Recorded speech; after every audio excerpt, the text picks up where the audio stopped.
Suddenly, the rusted doorknob of my 150-year-old boathouse rattled violently. I looked up from the toolbox and froze.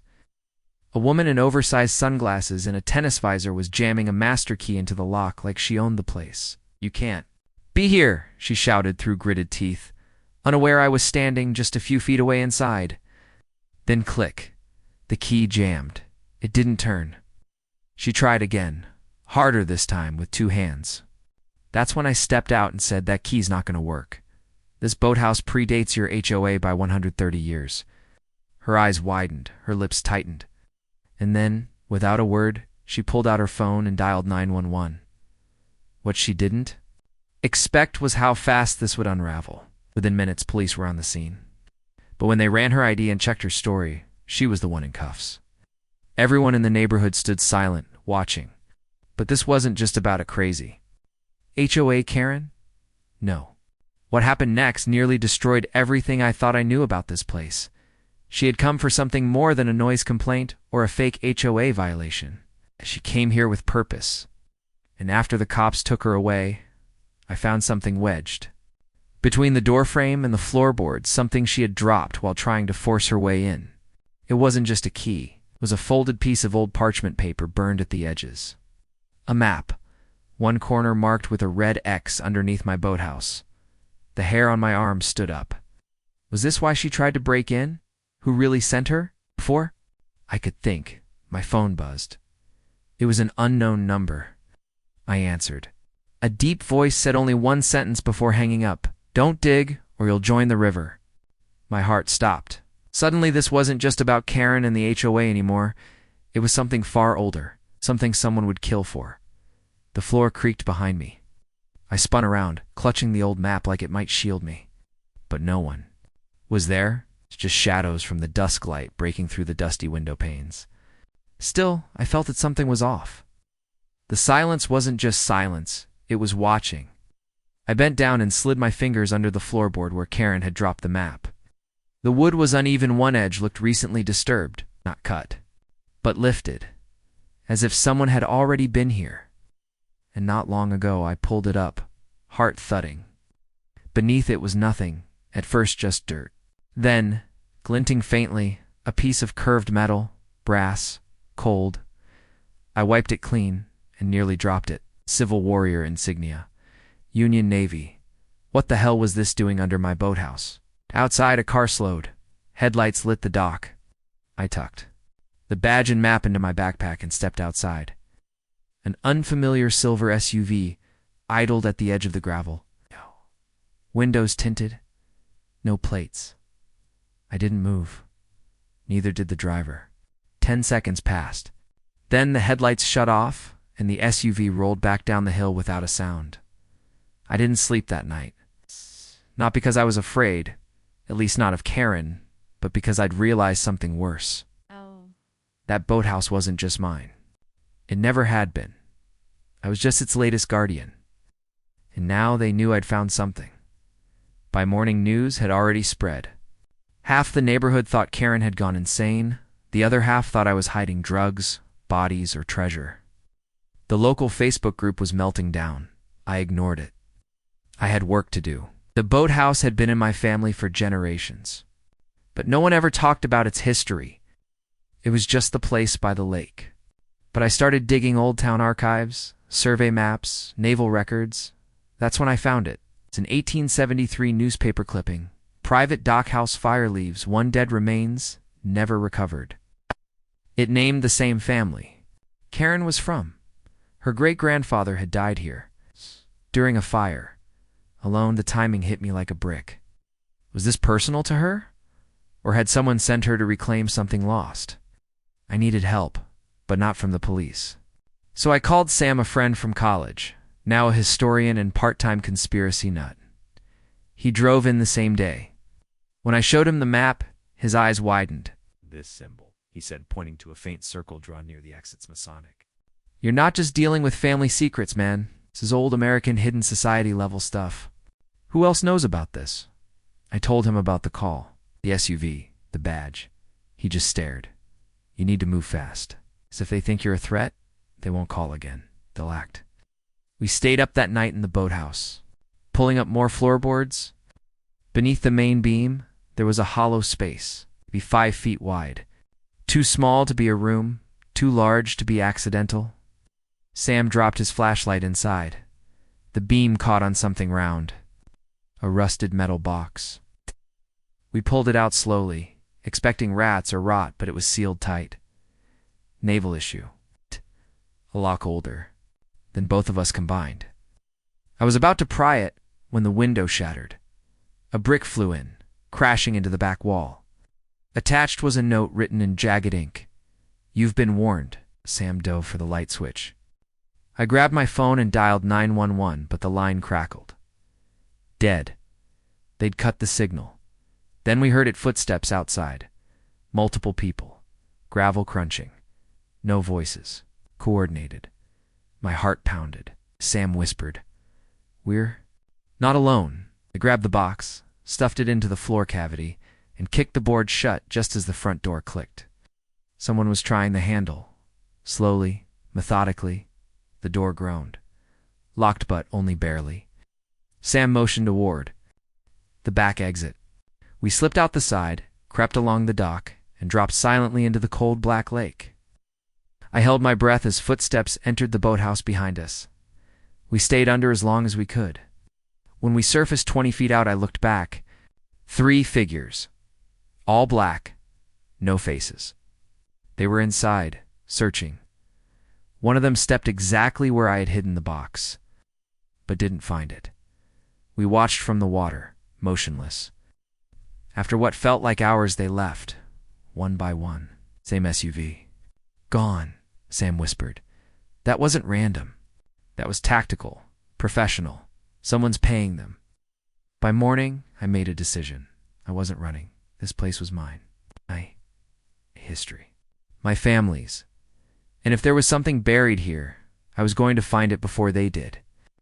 Dried off, changed, and called a locksmith. We opened the box inside the floor at noon. It wasn't treasure, not money. Inside were documents, names, shipments, coordinates. One letter stamped in red wax, unbroken, addressed to the keeper of 17 Mile Lake. My heart stopped. That was the name of this lake. The Boathouse. ... It was a drop site. Maybe a command post. Maybe something darker. But someone had left this for me. Or someone like me. But Karen wasn't supposed to find it. Now she wasn't the only one who had tried. The next knock at the door wasn't from the police. It was from a man. In a dark green coat, older, quiet, military posture. He didn't introduce himself. No. Just said, "I used to protect this lake. But it's your turn now." Then handed me a sealed envelope. Walked away. Disappeared. Inside, there was one photo. An aerial shot of the boathouse. ... From the 1940s. And standing in front of it was my grandfather. Beside him, Karen's grandfather. Smiling. Together. The second I saw my grandfather's face in that photo, everything I thought I knew about him shattered. He was standing in front of the same boathouse I was standing in, now, but not as a fisherman, not as a quiet war vet like. The family always said, he looked sharp, serious. He wore a dark uniform with no insignia. And beside him was Karen's grandfather, smiling the exact same way. What were they doing together? The envelope the man in the green coat left behind shook in my hands. It was sealed with wax, deep red, unbroken. I hesitated, but something told me once I opened it, there was no going back. Inside was a single sheet of faded paper. Handwritten, elegant script. It started with, "To the next keeper, if you were reading this, the lake is no longer safe." My breath caught. The letter laid out rules, instructions, coordinates. It mentioned an agreement made between Toom and my grandfather and Karen's, a pact to protect a series of buried items tied to something called Operation Downriver. Classified Navy operation, 1946, involving lost cargo, missing personnel, and encrypted records, and the boathouse. It was the central drop zone. One line burned into my brain. The vault must not be opened without both bloodlines present. One key per family, one warning each. That's when it hit me. Karen's master key wasn't about HOA control. She thought she had inherited the other key. That's why she was trying to get in, and why someone sent her. But if the pact was real, then there were still 2 keys needed to access something. Far deeper, something buried beneath the lake itself. I called Sam immediately. "It's bigger than we thought," I told him. "This whole lake is a vault." He went silent, then said, "If they're willing to break into your place, cut your line and send people in masks. You're sitting on something dangerous. Need to decide right now. Are you going to open it?" That night, I walked the dock alone. The water was calm, unnaturally so. I replayed everything in my head: the map, the SUV, the photo, the envelope. The masked men hadn't come back. But that didn't mean they wouldn't. I had 1 key. Might have had the other, or maybe she lost it. Maybe someone took it from her. Either way, time was running out. I needed answers. And I knew the only person who might give them to me was the one in custody, Karen. I drove to the county jail the next morning and asked to speak with her. She was sitting in a small interview room, hair undone, no sunglasses, no power. Just rage. She looked up when I walked in. "You shouldn't have come," she hissed. "You opened something you don't understand." I sat across from her, calm. "You dropped a map and a warning. You know exactly what's under that boathouse, don't you?" She laughed once. Cold, I knew. But they don't tell us everything. My grandfather was part of something. They erased him from the records. Thought we'd forget, but our family was promised half. And now, they're watching both of us. I leaned in. "Who's they?" She didn't answer, just looked. At the camera in the corner. "If you're smart, you'll burn the map. Leave the boathouse. Walk away." Then, in a whisper, "Because there's something under that lake that should stay buried." I left with more questions than answers. I knew one thing: she was scared, not of me, of them, whoever they were. Back at the boathouse, Sam was pacing. "We found something," he said. He showed me a sonar scan he'd borrowed from a contact at the harbor patrol. Under the lake, near the center, was a structure. Geometric, symmetrical, not natural. Buried at least 30 feet beneath the silt, we compared it to the map. It aligned perfectly with the red X. It wasn't just a vault. It was a chamber, designed, built, hidden, and maybe sealed for a reason. We decided to try something that night. Sam rigged a submersible camera to a long line and dropped it near the marked location. As the feed streamed in, we saw nothing for minutes. Then walls, metal, covered in algae, a hatch, circular, marked with the same symbol from the envelope. Then static. Something hit the camera hard. The feed cut. Sam swore. I pulled the line. Nothing came up.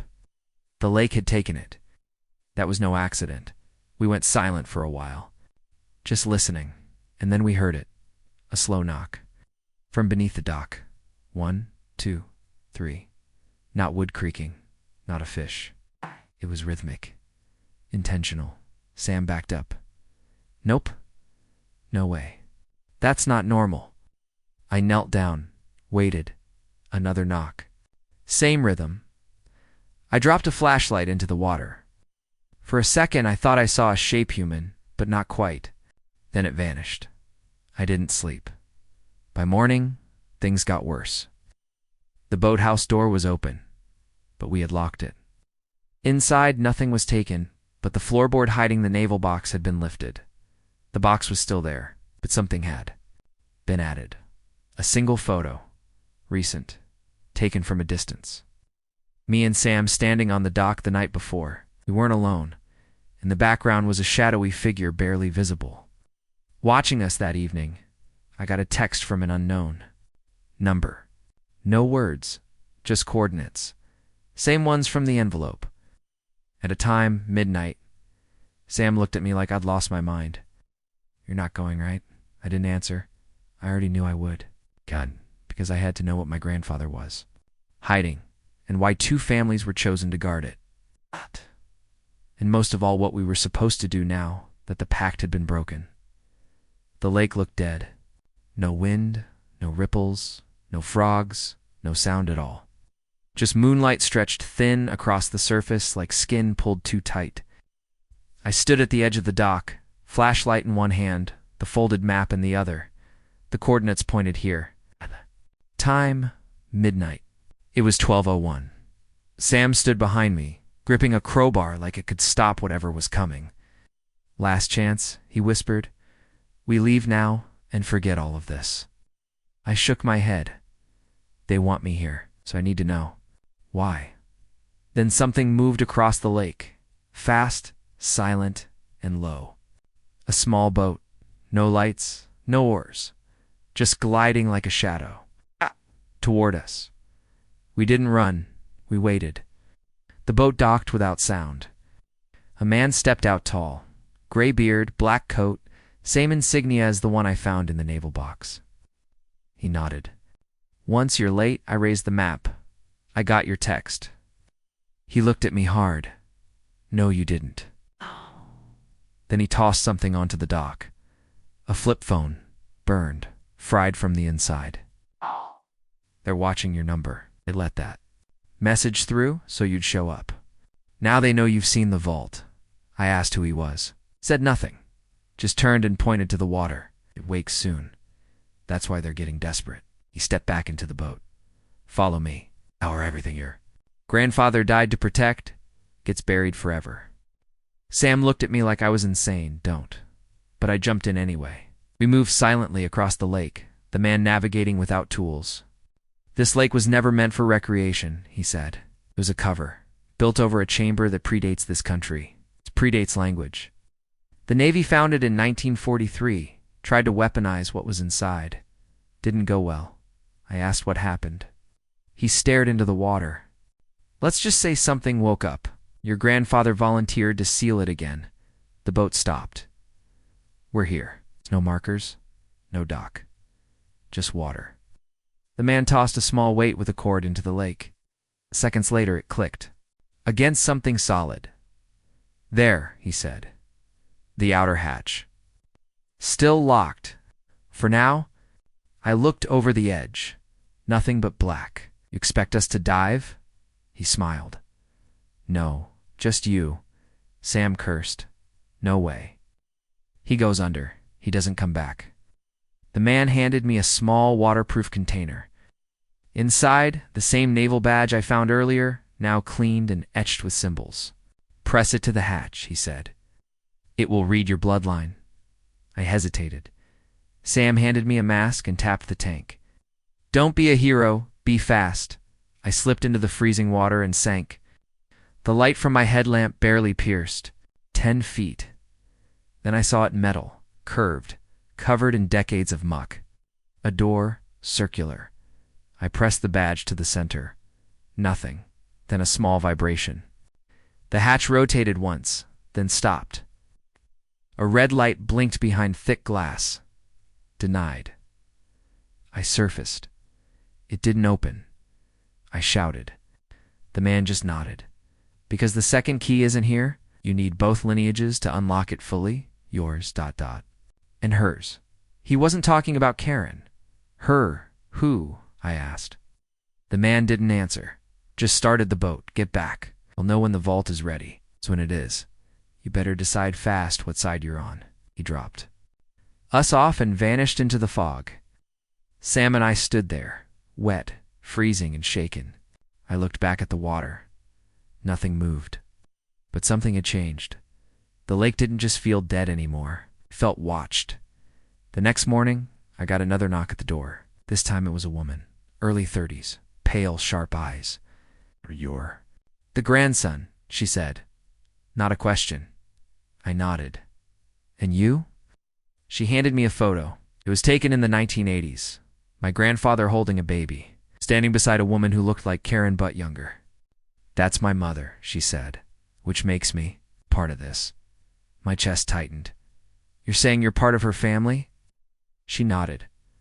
Half they hid me, but I got the other key. She held up a locket. Inside, a brass piece identical to mine. They're watching both of us, but they don't know we've met.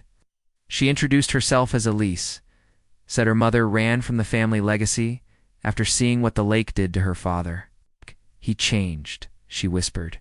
Said the lake was calling him. He vanished one night. They said he drowned, but his body was never found. She held the key tight. They'll come for this. They won't stop. That night, I brought her and Sam to the boathouse. We laid both keys on the table. Together, they formed a perfect circle. A lock. A seal. Sam stared. So what now? You two swim back down and open it? Elise looked out at the lake.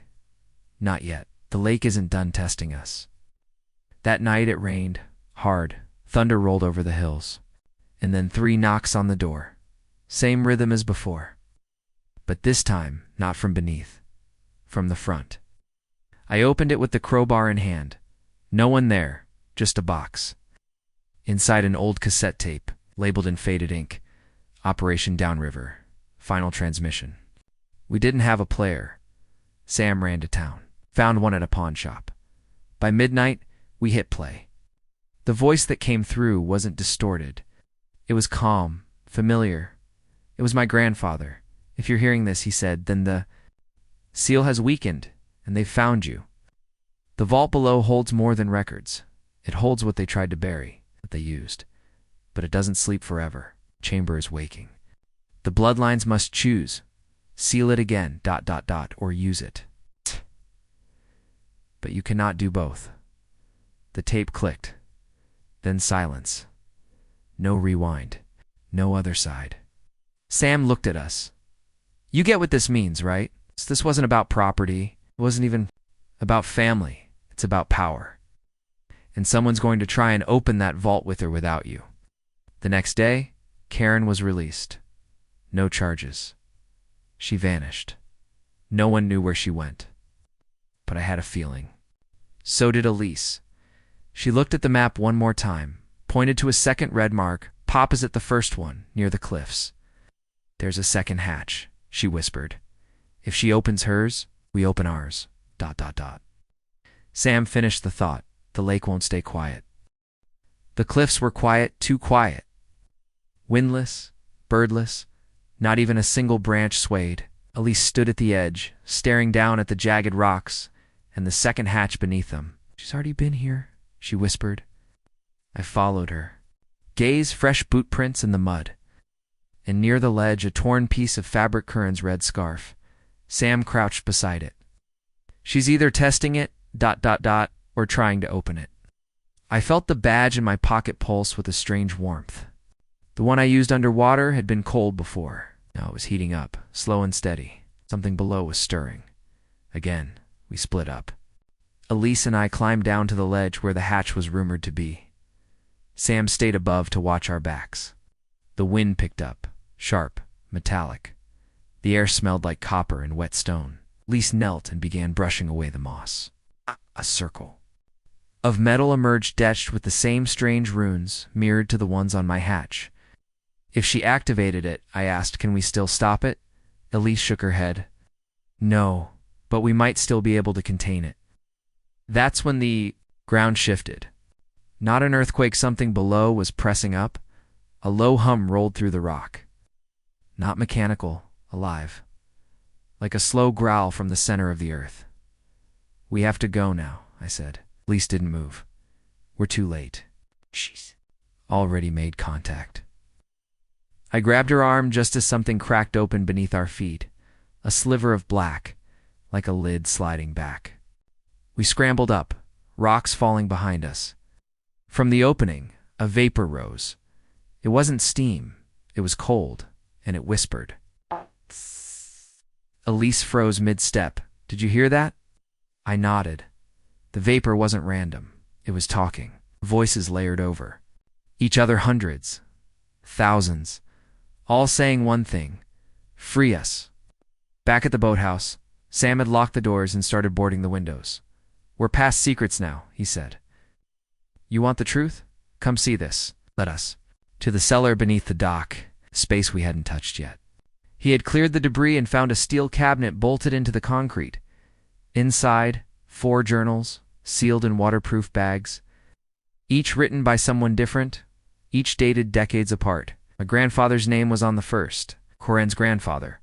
On the second, the third, Elise's mother, and the fourth was blank, untouched, waiting. It's not just a vault, Sam said. It's a cycle.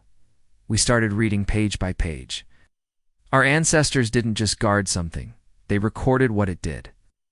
Every 33 years, the vault sent out a signal, a pulse. It drew people in, made them obsessed, violent. The closer they got to opening it, the more control it had. My grandfather had tried to destroy it once, failed. Elise's mother ran from it. Karen's family tried to harness it, and now the countdown had restarted. The signal was pulsing again. It was stronger than ever. Elise clutched the locket key. We need to close both hatches at the same time, or the vault finishes its awakening. But to do that, we needed Karen, and Karen was missing. We checked her old house, empty, lights still on, mail overflowing. But on the kitchen table and old flip phone, a newer model, still on. One message from an unknown number. Just coordinates. Different from the ones before. Sam ran them. She's not at the lake anymore. She's near the mountains. 40 miles out. That's where they're keeping her. I asked who. He just stared. You know who? The same day your grandfather.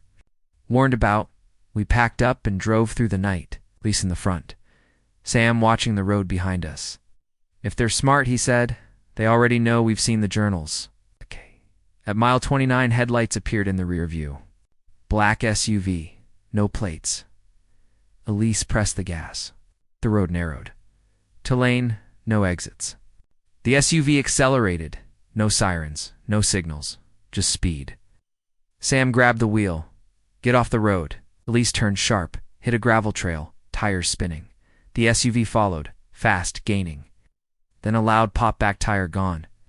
We spun out, hit a tree, dazed. Airbags out. But we were alive. The SUV stopped behind us. 4 figures stepped out. Black coats. No faces. Just masks. Gas masks. One of them pointed at me. The badge in my pocket began to vibrate violently. The man lifted his hand in for a second. I saw what was underneath the glove. Not a hand. Not human. Pale, webbed. And scarred. Elise screamed. Sam threw the door open. We ran. Through the woods. No time to plan. Just run. Shots rang out behind us, silent darts. Not bullets. One hit Sam in the shoulder. He dropped. Elise grabbed him. I turned and threw the badge into the trees. One figure broke formation, chased it. The others followed. We dragged Sam into a ranger cabin we found on a service map, locked the door, checked his pulse. Still alive. Barely. They're not all human, Elise said. Whatever's under that lake, it's already infected them. I sat down, breathless. Then we don't just need to close it. We need to bury it forever. Elise opened her locket. Inside, a second folded paper we hadn't seen. My mother left this for me, she whispered. On it, instructions. How? To reverse the opening. How to burn the signal out. But it required both keys and both hatches. We don't have Karen, I said. Elise looked me in the eye. We do. You just don't realize where. And then I remembered the photo, the one of my grandfather holding a baby, with Karen's mother beside him. Elise looked just like her mother. Karen and Elise weren't from opposite families. They were from the same one, half-sisters, divided after the pact fell apart. But both carried the same bloodline. You are the second key, I said. Elise nodded. Which means we don't need Karen anymore. We need to finish what our family started. I looked out the cabin window. Trees swayed unnaturally. The sky above the lake glowed faint green. The countdown was nearing 0. The sky over the lake was glowing, not moonlight, not lightning. Green, pulsing like a heartbeat. We stood on the dock again, Elise. Sam barely standing, and me. The keys were in hand. The journals were in the backpack. Sam gripped a flare gun. Elise had sealed her locket. And I couldn't stop hearing the voices. They had grown louder, clearer, male, female, young, old, all, chanting beneath the surface. Come down, Come down, come down. The water wasn't just glowing, it was swirling, like something was spinning beneath it. Fast, we go now, Elise said, or we lose the seal forever. Sam shook his head. I'm not diving again, I nodded. You're not. I am. Elise stepped beside me. We both are. I strapped the tank on. She did too. Sam handed me the flare. If something goes wrong, you light it. I don't care what's down. There, I'll get you out. We lowered ourselves into the water. Cold didn't even describe it. It felt unnatural. It's like sinking into time itself. The light below wasn't reflecting, it was calling, pulling us. I reached the hatch first. Pressed my badge. It turned yellow. Elise pressed hers. The runes lit up. The hatch began to spin. A circle, then a line. Oh. Then an opening. The vault was no longer locked. We swam inside an air pocket chamber just beyond the hatch. The walls were carved, not built. Symbols etched into the stones. Some matched the journals. Others were new or ancient. There were no wires, no lights, no signs of construction. But everything hummed. Floor below us pulsed like a drumbeat. At the center, a stone pedestal, floating 3 feet off the ground. Inside, it's something that looked like a heart. Black, alive, beating. Connected to the walls by hundreds of thin, web-like tendrils. Elise gasped. It's not a vault. It's a womb. The journals made sense now. The cycle wasn't about hiding something. It was about containing its growth. Every 33 years, the seal wore thin, and someone had to come back to reinforce it with blood, with memory, with sacrifice. I stepped forward, the flare in my hand. We end it, I said. Elise opened the final page of her mother's instructions. To burn it out, we have to use both seals at once opposite sides of the chamber. It's a 2-person job. One of us won't make it. I stared at the pedestal. The heart pulsed faster now. It knew we were here. It was waiting. She handed me her key. You do it. You're stronger. I shook my head. No.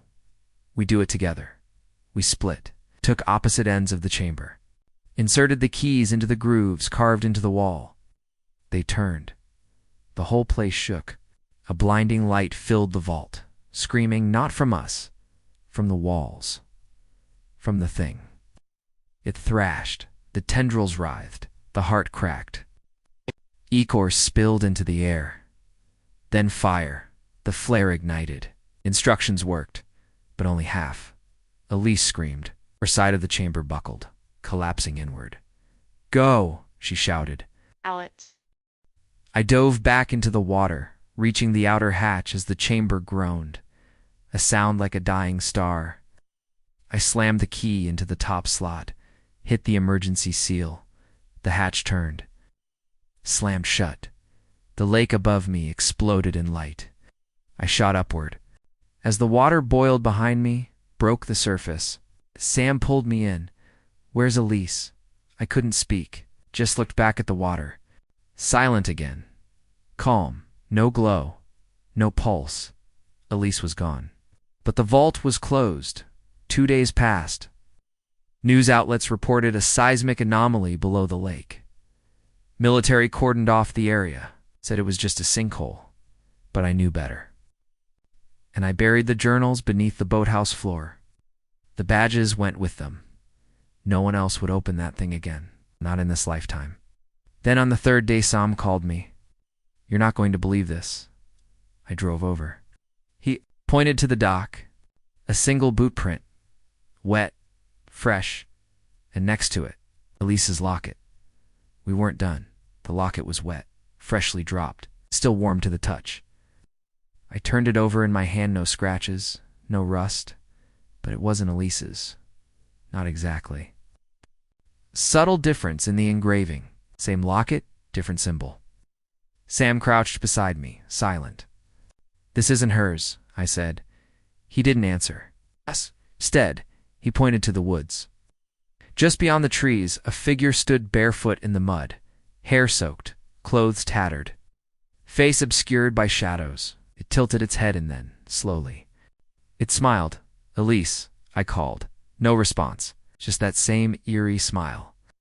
Then she turned and disappeared into the trees. Sam handed me the flare gun again. "We don't run this time," he said. "We follow." I nodded. We took the back trail behind the boathouse, quiet, narrow, used only by deer and desperate men. As we moved deeper, the trees bent inward like ribs closing around us. The wind had stopped. Not a single insect made a sound. "She's not alone," Sam whispered. I stopped walking. "How do you know?" He pointed at the dirt. 3 sets of prints, barefoot, human-shaped, but longer, like someone had stretched their feet into claws. We followed the tracks to the ranger cabin, abandoned now.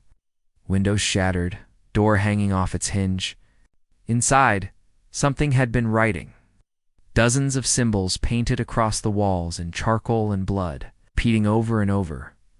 One must leave. One must stay. One must forget. One must obey.